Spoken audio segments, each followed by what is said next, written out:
Good afternoon, everyone. Let's welcome our guests of today's panel on new technologies. We have Ricardo Monteiro from FabMac, a Portuguese software developer of video games. We have Andrew Bonici from iSoftBet, a developer of casino software and games. Daniele Perrone from the European Gaming and Betting Association. Sherman Ogan from Playtech, a software provider and gambling operator. And Jeanette Gorzala, a lawyer specialized in AI legislation. I'm António Laranjo, CEO of Casino Portugal, which is a licensed Portuguese operator for online casino and sports betting. So today, artificial intelligence was a term which a few years ago sounded like the future. But today it follows us on our daily life pretty much everywhere, from our smartphones to our cars to our home devices. Also, the rapid extension of the G5 technology will speed up this process. Today, we want to speak a bit more about the impact it is already having on online gambling and what we can still expect from this technology product-wise, consumer protection-wise, and marketing-wise. So for that, let's start with the definition of AI and what it encompasses. So Jeanette, perhaps if you can shed some light on the definition of AI. Thank you very much. I'm very happy to share the European Commission's definition of AI. So this year in April, the European Commission has proposed a first regulatory act for artificial intelligence as such. And this act also contains the first proposal for a definition for AI. So basically, artificial intelligence is defined by a technological approach. So using certain technological techniques, for example, like machine learning, deep learning, reinforcement learning, which we clearly associate with AI, but also like statistical methods, search and optimization methods. These techniques are considered AI when they are used to generate a specific output that is determined by humans, and such output then interacts with the surroundings. So this is the first definition the EU Commission proposes, how kind of like to tackle AI and how to put this into some legal framework. Great, thank you very much, Jeanette. Ricardo, you develop video games. Could you tell us a bit more about what exactly are you doing and for whom, and to which extent AI already plays a role in your product creation? Hello, everyone. Thank you for having me. So we are a third-party game provider. We provide games in a business-to-business module to other platforms or directly to the operator. Currently, we have 7 categories of games, which range from video bingo, video slots, poker, blackjack, sic-bo, banca francesa, and baccarat. And we want to do more. Also, we are present in different markets, from Central and South America to Europe. And by the end of the year, we want to be in the Asian market. And of course, all of this presents a lot of problems. We need to consider all the different regulations of each country, which in turn will have an effect on all of our games. And often we need to adapt to a specific market, which has a huge impact in research, planning, and development in order to keep our current library of games. In other words, it costs a lot of time. And at this point, I'm only considering the product as a whole. And not taking into consideration the gameplay and how to provide a better user experience. And there's a lot here to consider. Not only the math of the game, which will determine the way prices flow, but also graphics, animations, sounds, user interactivity, and so on. Which will add more time in research and essentially, in many cases, guessing what the end user will like. On top of this market is extremely volatile, which means that we need to keep updating the offer. So developing good games is crucial. And this is where our need for AI, and more specifically the area of machine learning, came into play. So With machine learning, there is usually an initial question. Then you collect data, which we already have. Then train an algorithm with that data, collect feedback, and use that output to create new questions. And then feed this cycle again. One very simplistic example for a question would be, does the initial bet level of a bingo game determine how many extra balls the user plays? And we run this by the algorithm, check the results, and determine which will be our next step. If you do this long enough, the answers to what should we do next will come more clear. In fact, we are using real data to determine our next step, and hopefully it will define our next game, which will reduce the time we need to research the market, but also it will help us in planning and development, because this allows us to tweak our existing games instead of blindly risk something different in the hope it catches on. Other example would be to check if the user likes longer animations, or are willing to wait, or just cancel and go on to the next play. There are some variables here: the price itself, the quality of the theme, of the graphics, etc. And does the user like background music? How often does it turn on or off that sound? This and much more will help us determine our end product and how that end product should be. And equally important, should we spend more time doing a feature A or concentrate more time on a feature B? In all honesty, this does not guarantee that the feature will work. There is always a risk involved, but we can always go back and adjust the algorithm and find a different solution for real data of millions and millions of plays. So to answer directly the question, the role of AI is to save time and provide better quality to our end products. Wonderful, thank you. Let's go to Andrew. Andrew, your company is creating casino content. What's the role that AI have here today, and what are your plans in the future in this regard? Yeah. So first of all, thank you for the opportunity here. I'm very happy to be present here. Yes, so iSoftBet is a B2B provider. We're a gaming content provider and a platform provider. So for us, our vision is to get the player experience, provide amazing player experiences for our partners and our players. Of course, to do that, part of that is actually providing this experience on the platform. And one of those things we're trying to look at is, of course, data and AI. Now, AI over the last 10 years has been given a lot of names, a lot of descriptions, a lot of definitions. It's been a buzzword all over the industry, but not only. And clearly, it's been very, very much a point of context across many organizations. Now, for us, in the gaming world, I feel that AI lends itself very well to the gaming industry because we get a high volume of transactions, and that means we can utilize AI correctly.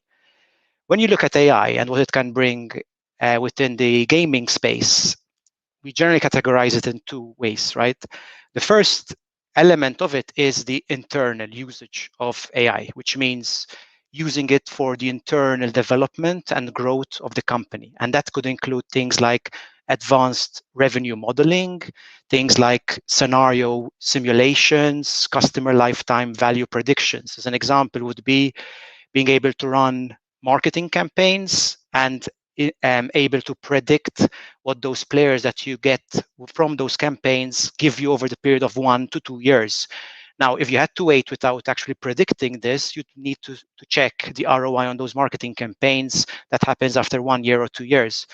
With AI products, things like customer lifetime value predictions, you're able to predict the revenue on the lifetime of these customers and check the ROI on your marketing campaign. So of course you can optimize, and then for the next campaign, you know what to tweak and what to improve.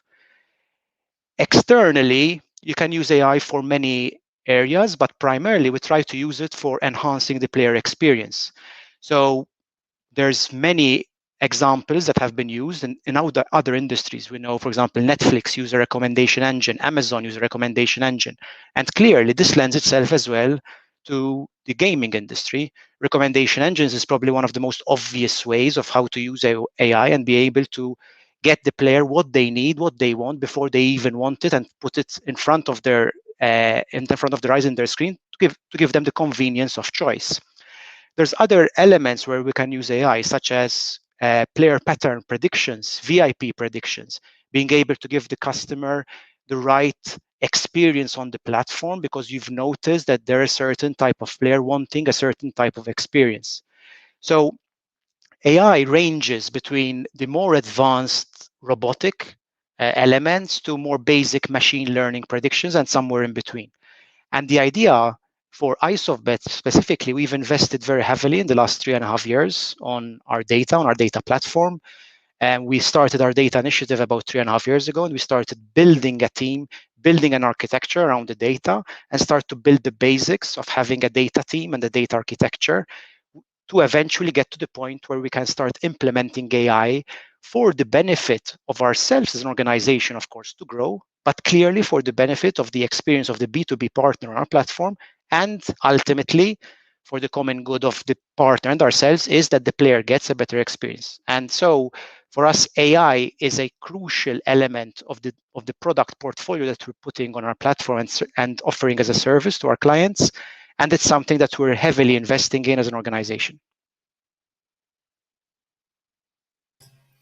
Thank you, Andrew. I think that was very interesting to understand the impact on not just your company as a business itself, but also bottom line at the client itself. Danielle, in iGaming, AI is particularly quoted and promoted when it comes to building a more individualized product and marketing concept, but also when it comes to more individualized consumer protection. What's your opinion on this? Yes, thanks for inviting me here. You're right. I'm actually glad to have seen that in the recent years, responsible gambling companies focused more and more on consumer protection. This is a very important issue in our sector because even if for the majority of people, gambling is a fun activity, for a small percentage, it can cause harm. And I think that the industry should have as a goal to prevent and reduce this harm as much as possible. This is where artificial intelligence comes into play. And as already said, artificial intelligence applications are used for a number of reasons: to understand customers' behavior, as Andrew was saying, or to improve marketing, personalize it, but also for me, in my opinion, the most important use case is when artificial intelligence is used for responsible gambling purposes. And to do this, HBA members, for example, have invested heavily in developing technologies to detect problem gambling. And some of them now have player monitoring systems that allow them to detect early signs of risk for a person. And if needed, operators can act quickly. Also, to improve these systems, operators continuously collaborate with academics and research groups on gambling to improve their responsible gambling policies. So these AI systems can flag a possible player at risk and allow the operator to intervene and get in contact with the player. Recently at EGBA, we published our first yearly sustainability report in which we gathered data on specifically safer gambling. And we found out that last year, EGBA members sent 2.8 million personalized communications to customers about their individual gambling behavior, to make them aware about it and to share responsible gambling messages. Another important thing that operators are doing in this context is to inform customers about all their tools at the disposal to have a safer gambling experience. So players can set a deposit limit, they can take a timeout for a couple of days, or they can take a self-evaluation test to assess better their gambling behavior. Or, for example, they can self-exclude themselves from the gambling website. And this is particularly important in those countries that don't have a national self-exclusion register. For example, Portugal has one, so it's good. However, the problem here is that there is a lack of harmonization in consumer protection in Europe. So all these measures, all this employment of the artificial intelligence is up to the individual operator and also to its resources.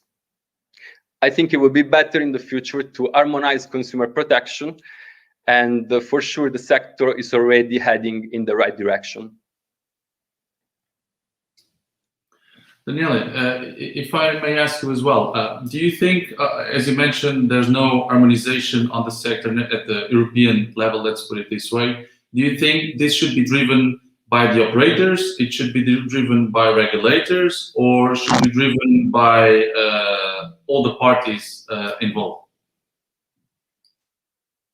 I think it's a better way if all the industry gets involved, because regulators have to do their part. Operators can do something voluntarily, and if they're responsible gambling companies, they will do it because they want to be sustainable on the long term. But if the regulators, or better, the European Union, doesn't harmonize gambling and put a minimum level of safeguard for all countries, then there will always be gaps in the regulation between the European member states. Thank you very much. Charmaine, at Playtech, you also do a lot of work in regard to making products safer using new technologies. Can you tell us a bit more about this? Hi, thank you. Good afternoon to everyone, and thank you for inviting me. It's been a pleasure so far hearing all of us talk about what it is we're doing within our own day-to-day roles.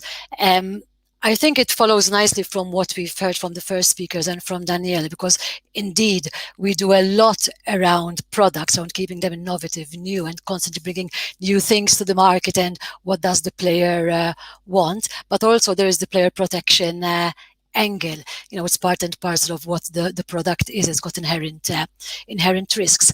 And I think we have been talking more around the player when we're talking about protection. How do you keep gambling safe, and how do I use AI and those type of tools for this purpose? Yet when you're talking about risky play and harmful outcomes, you're talking about the product, the player, and the location. And all key elements are problem gambling can arise from a combination of all of those elements. I suppose the context of why we feel we would want and do more in the area of player protection, at least at Playtech, why have we invested heavily? One, because we want to place ourselves out there in terms of saying, listen, we want to raise standards in the industry, but then again, we want to, actually do it. So we, a couple of years ago, bought a company called Bed Buddy, and it's part and parcel now of what we call Playtech Protect. I'll focus a bit more on the player protection angle. We are doing more on game design, but in the sense of understanding and researching what can be more problematic, what features could be problematic within game design. For example, autoplay, for example, speed of play, the volatility of slots, or when you're playing slots in different environments. So we're doing a lot of research there, but perhaps not stricto sensu AI. But in any event, the link between the product, and harm is heavily under research, and you need to have a combination of that when you're talking about harm prevention, monitoring the player and customer interactions. Going back to what we're doing when I talk about Bed Buddy and Playtech Protect, essentially, as we've heard, you're talking about using AI and machine learning. It's a software platform, and there you are using data based on behavioral markers. You're talking dozens and dozens of those behavioral markers to help you understand and see where a player needs to be helped, needs to be, some indicators are flagged, but you're trying to do it as early on as possible in the customer journey. So the emphasis we see nowadays is not purely on protect the player. No, you have to prevent problem gambling, prevent harm, before it's actually a problem. And AI allows us to do that. Based on those indicators, you are monitoring the player throughout the journey, and based on the indicators flagged, you can then interact with the player based on those individual indicators. So the idea is to move away from more generic one-size-fits-all approaches that was more the norm until a couple of years back, and move now more towards those individualized approaches. And when I'm talking about those behavioral markers, you're talking about deposits and withdrawals, but not just the amount of money deposited. You're talking about how much is deposited, withdrawn, how often, what are you playing, what time are you playing, how long have you been playing, large deposits, payment methods. And for instance, on payment methods in itself, you typically have more than one payment method. But indications are that when you have multiple payment methods, and especially those are linked to other possible risk markers like increase in losses, then that could be something that is flagged alongside other behaviors. And when you are interacting with the player in real time, your interaction is in a more proactive, non-judgmental way, rather than, for example, in some regulations you find 30-minute pop-up intervals with a standard message. And we have carried out some research around that. For instance, how does real-time messaging sit vis-a-vis more generic email campaigns? And we have found out that, for example, 20% of players found that more effective. We've also carried out some research looking at the effectiveness of a message when it's telling you to set a deposit limit, for instance, based on what your behavior has triggered. And we found that around 15% of this particular research study that we carried out actually did set a deposit limit within an hour of seeing that in-play message. So the idea is to not perhaps scare off the player or alarm them, but actually to say, like, listen, players like you who have spent X amount of time usually take a break or benefit from taking a break. Take a coffee break. Really, like, very basic, if you like, messages. But the idea is that you're not just collecting data, you're actually analyzing it. So you have the explainability part of it. And I think that's a really important part to understand.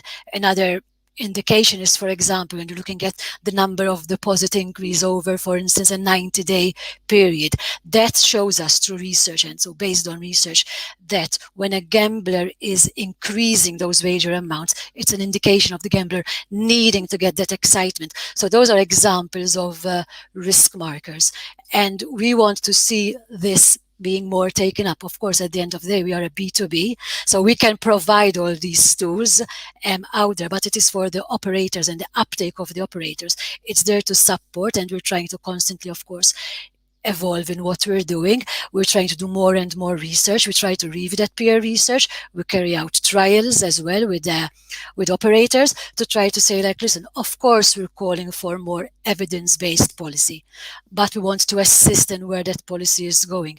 And I think Daniela has quite rightly mentioned collaboration. You have research, and we talk about collaboration. It's with all key stakeholders, researchers, public health authorities, regulators, all types of industry, suppliers, etc. If there's time, perhaps later on, maybe a bit more about the game design, but maybe less specific to this particular panel. Thank you. Thanks, Shireen. You mentioned about an aspect which I think we haven't touched base today yet, which is obviously AI can help efficiency of businesses. Bottom line, it can have an effect on your clients, in your case, the operators you support, and at the end of the day, the clients itself. You mentioned, let's say that if in a specific case the client has more or uses more than one payment method, can AI have a play role on preventing fraud as well, in your opinion? Yes, it can. I mean, you're monitoring all types of behavior. I'm talking here specifically about player protection because that is where the machine is used. But when you are gathering all that data and you have different fluctuations, when we talk about erratic behavior, about suspicious, or risky patterns of play, those things can be flagged. And then, of course, what you're talking about is which department, so to speak, is more responsible for it. In this case, I'm talking about player protection, so all those indicators and together what they are flagging. But of course, within a business, you use those markers to show you what is being flagged. Great, thank you. In April, the European Commission came up with a proposal for harmonized rules regarding artificial intelligence, like we were talking with Danielle. The paper clearly articulates the need to act quickly, because AI could also help solve big challenges of our current days. At the same time, AI might also create new problems. How do you reflect this proposal? Thank you very much for this question. I think it's very crucial to consider the proposed AI legislation, in particular in all industries, and also in particular in connection with the online gaming industry and the chances and opportunities, but of course also the risks. So, I mean, the proposal is 180 pages long. Breaking it down to what the proposal basically contains is a risk-based approach towards AI. So the European Commission is intending to ban certain practices of AI because they consider a certain unbearable risk. In the case in point, one thing to bear in mind is that AI techniques used for subliminal manipulation causing physical or psychological harms are considered banned AI. So this is something to keep in mind when you want, of course, to make a game very engaging, more individualized, more interactive for players, always keeping in mind that kind of like there is a ban for a certain practice of AI, and kind of like here to cut very close, not to touch this region. A second category of AI the European Union wants to establish is high-risk AI. So certain AI practices are going to be considered high risk and require a certain extensive amount of compliance before operation and also ongoing. And then, of course, you have the medium and low-risk AI category. So the most viable use case, for example, in the gambling industry would be chatbots. So here there's just kind of like an obligation to make this transparent that you're interacting with the chatbot, and also kind of like voice recognition or biometric recognition techniques. And embedding this AI regulation into the other legal frameworks that are relevant in the online gaming industry. As you already heard, AI heavily relies on data. So the Data Protection Act, which is harmonized, the AI regulation, which is intended to be a harmonized framework in the European Union, these need to play closely together, because the AI depends on the data, and the data is the input, and the input highly influences the output you get from your AI system. And this, of course, needs to closely interact with the sector regulations, so which would be player protection and everything other applicable in the gaming industry. So the proposal is now on the table, it's being debated. And of course, there is a need to act very quickly, because there is some kind of uncertainty going on in the market, because the proposal, of course, is not final. They're deliberating the proposal, and it's intended to be effective 2024. So the sooner the proposal is kind of like final and implemented, the sooner we have clarity. Also kind of like on the liability aspects of the use of AI. The liability aspects of the use of AI are currently very different throughout the member states, in some point unregulated. And also here the union is working on a proposal to harmonize approach liability by the use of AI.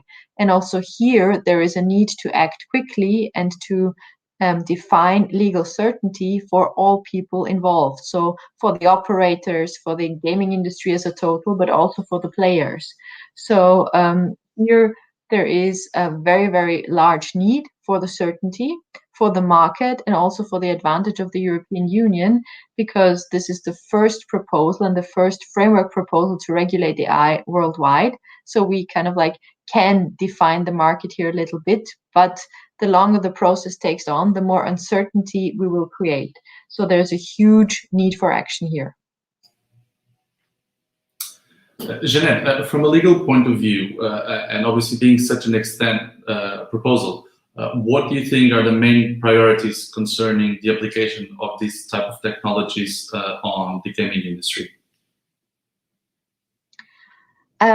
So kind of like the main uncertainties or the main aspects to consider, the whole proposal is applicable to AI as defined by the European Union. So basically what I heard from the colleagues using, for example, machine learning, deep learning, reinforcement learning, this is all considered AI. So every time you use those techniques in your products and services, I would encourage developers, players, and operators to consider if the product or service they are developing might be considered high risk or banned AI. And kind of like on the one side, one huge trend in the gambling industry and gaming industry as a total is to make things more interactive, to kind of like make the user experience better, to kind of like onboard the users, to have this kind of like really draw an exciting game. But on the other side, kind of like these factors need to be taken closely into consideration with every potential for manipulation. As we have seen, there are also tendencies in the market to restrict gaming time as a total, for example, in Asia. So here to be very careful not to draw this line. This would be the first recommendation for the gaming market towards the AI Act. Thank you. Ricardo, in video games, consumer protection is also an increasing topic, particularly since the target group is a very young one. How do you see here the options of AI and what role can it play? Well, first of all, I should mention that this is more of concern of the platforms and the operators themselves. We work together with them in order to determine if a player is feeling unsafe or even harming himself. Well, as far as we use the AI is basically to detect patterns that could prevent the players that to feel unsafe or even harm themselves, and adjust our games with accordance. But basically, and we are checking this more often. Each integration that we do is evolving and taking care of these problems, either by providing tools or features in our games so that we can warn or even stop a player from playing. This is not a specific game provider issue. It's a whole industry, the whole industry issue. Thank you. Andrew, AI might make products in iGaming more tailor-made, as you mentioned, and more secure. But is it crucial to drive the business in the case of iSoftBet? Yeah, so I think you mentioned both elements there, the tailor-made and the security aspect. And I think, of course, both are crucial. And yes, they do drive business and business growth. So if we look at, I think there are separate elements which have a synergy and an overlap in between them. So if we look at personalization and tailor-made experiences. So today, it's an ultra-competitive market with many operators, many providers, all competing against each other. And I think there's an element there of being able to create a differentiating factor, a selling point for the platform or for the content that you have. Otherwise, we run the risk of actually all competing on the same level of content and convenience and being a race to the bottom. So AI can allow certain B2B providers, certain operators to create a differentiating factor on their platforms. Now, when you talk about tailor-made, what we're discussing here is the personalization of the experience for the player. And as I mentioned before, and we've mentioned as well in some of the other questions, this tailor-made experience can really enhance the process of being able to put the games and the content in front of the player in a very convenient, easy way for them. Now, at the end of the day, what the player is looking for at the end, when browsing between different platforms, different game providers, etc., is that experience of the online gaming and the convenience that we can put in front of them, that they don't have to search maybe for certain content that they're looking for, or maybe having the content available to them in 1 click versus 4 clicks. Those are the elements of convenience that enhance the experience of why you go back to a certain platform. Now, AI with its predictive element can drive this personalization and tailor-made experience, and the platforms that are able to provide that experience versus the platforms that don't can create that differentiating factor. On the other side, when we talk about security, clearly, this is of utmost importance nowadays. Security comes in both versions, right? Today, we live in a very strong, very, I would say, complicated regulatory and compliance-related industry in various markets. But there's also the ethical side of the gaming industry, right? Which we want to ensure as a company. There's a certain corporate social responsibility that we have as companies. AI can allow us to build the products and the services within our platform that cater for both of those. So both Daniele, I think, and Charmaine spoke about them, certain elements around security that we can create in the platform, such as fraud detection, bonus abuse, being able to predict certain patterns where players might be abusing the system, or money laundering elements. There are elements around responsible gaming that we already spoke about. In previous organization, and it's something that we want to build at ISOFBet, is being able to predict certain patterns with players using their deposit methods, using their betting patterns, checking if they're chasing their losses, and anticipating and being proactive, being able to send certain data to the responsible gaming team so that they can intervene before it's too late for the player. At ISOFBet, one of the things we just launched in the recent weeks is a big win notification to all our clients. As an example, when there's a certain big win on a game, whether it's completely within the math algorithm or whether it's within a more sort of suspicious pattern, we recognize it and we send a notification to our operators, and are able to notify them instantly that this big win has happened so that they can manually check.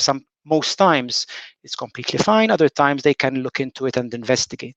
Now, these AI elements are, of course, important in being able to supply that both a compliance-related service to our clients, but also the ethical side of the gaming industry. So to conclude, as such, I think, yes, definitely it can be used to drive business growth. It's used internally for companies to be able to grow, choose the products, take the products to market in the most optimal way, but also used externally with the players to give them a good, personalized, tailor-made experience, and above all, a secure and smooth transaction and experience on the platform. Great. Charmaine, I think based on what Andrew just shared with us, do you think that from a platform B2B point of view, AI can be used to protect the youngest target group? Obviously, when we look at casino games, they are normally based with cartoons, so which it's a type of game that can attract younger players. Do you think AI can help on this matter? Yes, certainly. I mean, the type of indicators that I was mentioning will flag any of that fluctuating behavior. It's not that you're going to suddenly say, if this is a 20-year-old or a 25-year-old or a 30-year-old, then I'm going to change the way I'm looking at them. What you have is those indicators.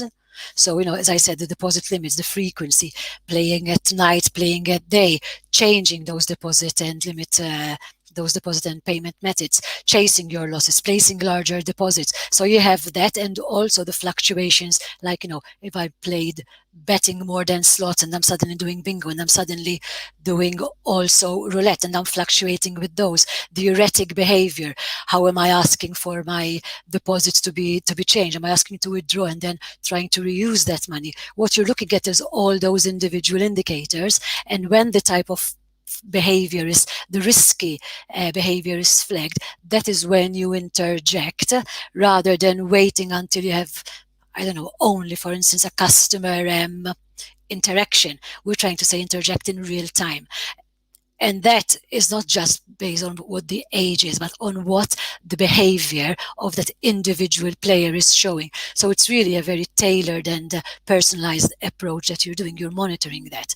And then I think at the same time, what we are looking at, and something that I suppose Ricardo has touched it in the sense of all these various regulations coming in for products, and what I mentioned myself is we are seeing more restrictions, if you like, coming on at the product, but they've not necessarily been researched. And we're trying to say, look at those game features for slots. If you talk about autoplay, if you talk about turbo spin and things like that, we're saying research those, not necessarily looking at the age of the player. You're looking at those features to see how players are behaving when looking at those, so that then you can help to see where things need to be changed. And again, we've talked about the complexity of regulation and compliance. And you see that, for instance, in the UK, there are those elements coming in. The requirements for the slot spin to be 2.5 speed. In Germany, it's 5-second speed. Elsewhere, it's a 3-second speed. And each time you have to adjust for that. So there's an adjustment on the operator and on the provider side. And there's an adjustment on the market for each market. But what you want at the end of the day is a product that remains fun, because that's essentially what it is. But you have to be able to protect all your players. So regardless of the age or of the gender, you're protecting every single player based on their own individual markers. I might need a different type of protection than Daniela needs, because that's what I've flagged. And that is why I was trying to say, these generic messages, they have served the purpose. Every 30 minutes you get an alert saying, listen, you've been playing for 30 minutes, here's your activity account. But we're saying, that for me, if I have no problems gambling, might be interrupting my play, and I'd rather go elsewhere in reality, to any other site that is not going to interrupt my play. Whereas if I'm somebody who gets that message in play in real time, again, regardless of my age, but based on what those indicators have flagged. And that is where we're trying to point the journey. I again sort of repeat, I'm the provider, I'm not the operator, because what you have over there is, of course, a conflict of interest, if you like, looking forward. You mentioned a very interesting statistic about 15% of the clients make a deposit limit within an hour of getting that pop-up. Do you think that clients like to be contacted with that type of information, or do you think they are more reticent to get this type of messages?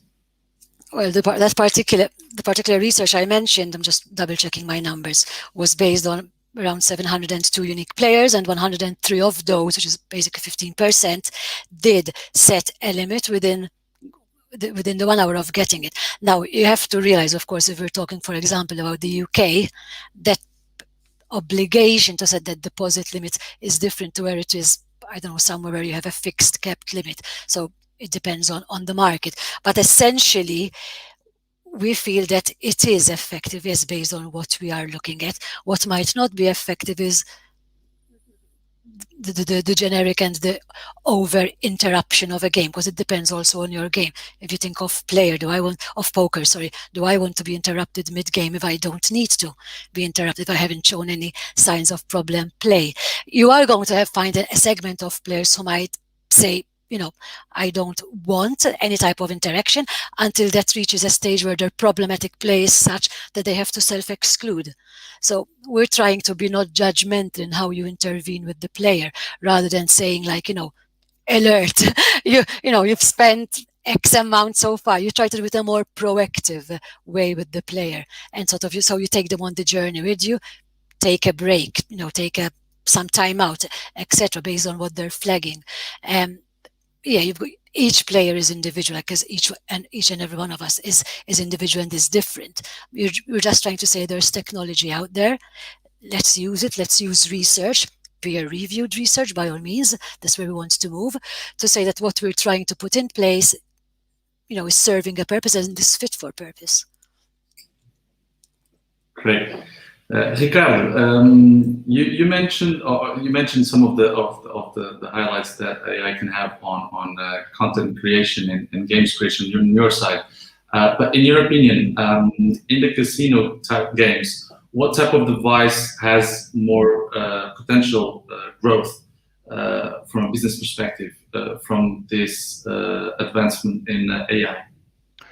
Without a doubt, mobile.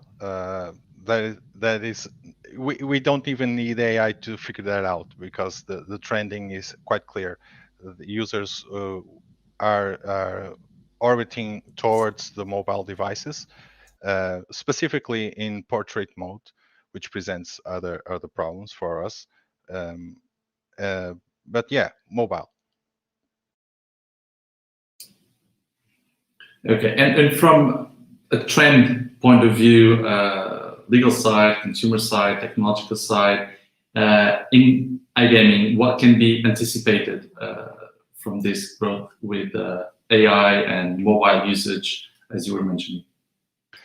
Well, legally, I think I will leave that to Jeanette. I think she can clarify it better than I. From a consumer point of view and technologically wise, I believe that the generation of players is changing, and it's becoming younger. So the demands for our games are different than they used to be. Obviously, younger generations are used to better graphics, animation, sounds, all the interaction that they have with other games, also in mobile, but not only. So, and technologically wise, we need to keep upgrading our base so we can be prepared for this future. There's no longer a development just for the web or just for mobile. We try to do our games that or games that incorporate all these devices. Thank you. Jeanette, do you want to add anything on the legal side, and perhaps how this entails with the GDPR codes that have been in place since 2018, I believe? Yes, I'm very happy to. So basically we also see the trend in every sector, kind of like to mobile devices. But from a legal perspective, if you kind of like engage with a product or a service on a website, or if you use it on your mobile phone or tablet, basically the legal regulation or the requirements are not very different. So you need to take care, kind of like that you process the data accordingly to the GDPR, that the customer consents, that the consent is, of course, kind of like the checkbox is unticked and the customer sets the action. He is informed on how this data is processed, if you share the data, for example, if you share it outside of the union. But these are all things you need to consider also kind of like online or on a website or platform approach. So basically that one is the same. The same is also for cookies. And because before I heavily emphasized on kind of like risks and responsibility, but of course you need to keep the balance between, as Charmaine said, fun and responsibility, because playing games is always also fun. And that's why kind of like by answering the first questions, I heavily emphasized, of course, on the risks of AI if you use it in developing games. But of course, there are also advantages, which we have already heard in player protection. So AI is also, of course, a powerful tool to kind of like promote responsible gaming. And here, of course, these approaches are, of course, advanced and kind of like supported. So these things are very welcome. There are no regulations or restrictions on kind of like using AI in a ethical way to promote responsible gaming. But of course, kind of like with the fun aspect, one needs to take a little bit of care. The GDPR matter is basically the same and very straightforward for mobile devices and kind of like web-based solutions. I think the word fun has been used a lot during this call, and I think that's how we should look at gaming. Andrew, taking that under consideration, what do you think is the next technological disruption on gaming? Yeah, I mean, it's a tricky question, right? If I had the answer, we'd be quite a bit ahead in our product roadmap. So it can be a bit tricky. So to latch on to what Ricardo mentioned, definitely on the mobile, I think we're past that for sure. I mean, if you look back just from 5-6 years ago, you'd see the distribution of usage would be something like 60-70% on desktop and 30% on mobile nowadays, it's flipped, or even more than that. We see 70-80% of usage on mobile devices. So of course, the whole experience now is mostly consumed on mobile, which means that you have to cater for that mobile experience. Of course, I think out there, and I don't think we're still there, but probably out there, there's an element there of certain games that might lend themselves from the normal video gaming industry, which might be things like augmented reality or virtual reality, where we can actually take some of the gaming experiences into that world, which will be a very interesting one. And I think it will be something that will be very interesting to explore, even from a technological perspective. And of course, you can use a lot of AI elements there and AI data products and services to cater for that side. Now, I don't know if it's going to happen over the next 1 or 2 years, but it will definitely, I think, start going into that route as well.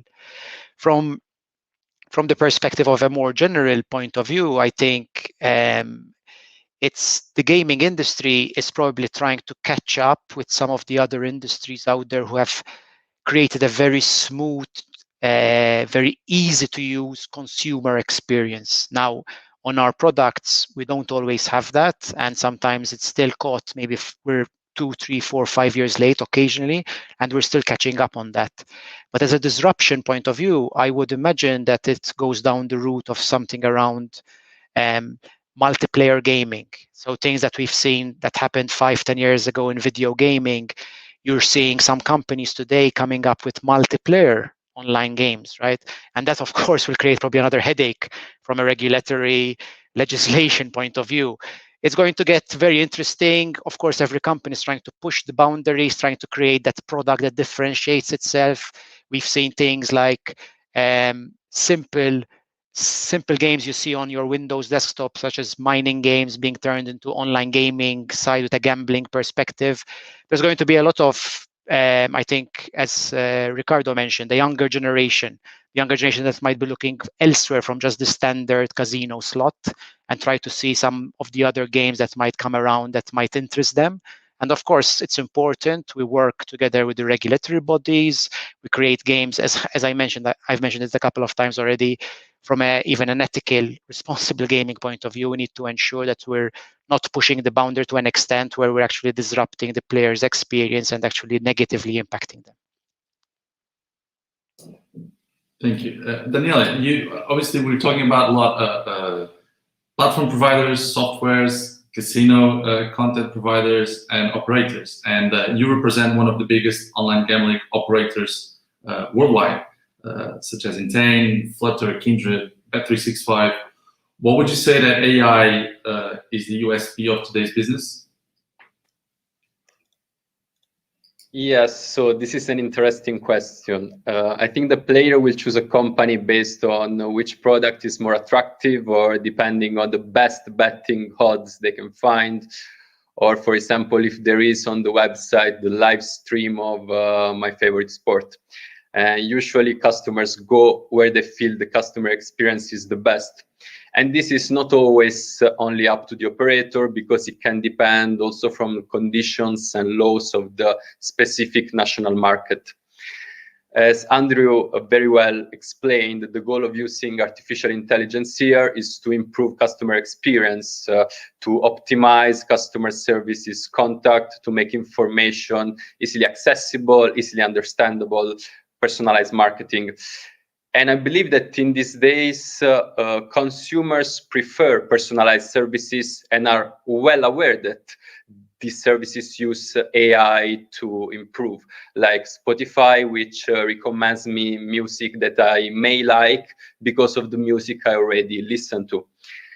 And the same thing happens in our sector. We try to predict what the person likes and what can be offered to the customer. I just don't think at this moment this is well known outside of the industry. I think it's not yet a specific selling point for online gambling companies, but in the future, very soon, when the use of artificial intelligence is well advertised, explained to the customer, and especially linked with safer gambling and sustainability, in that case, it can help customers to choose a specific operator. For example, one of our companies, Kindred, set to itself an ambitious goal that says that by 2023 they want to have 0 revenues coming from people with problem gambling. And this means that not only the company cares about its business, but also about the customer. And I think this is very important. So in a nutshell, I think AI can have an impact on customers' choice. And I believe that in the future, as more we discuss AI in the sector, it will be even more important. Thank you.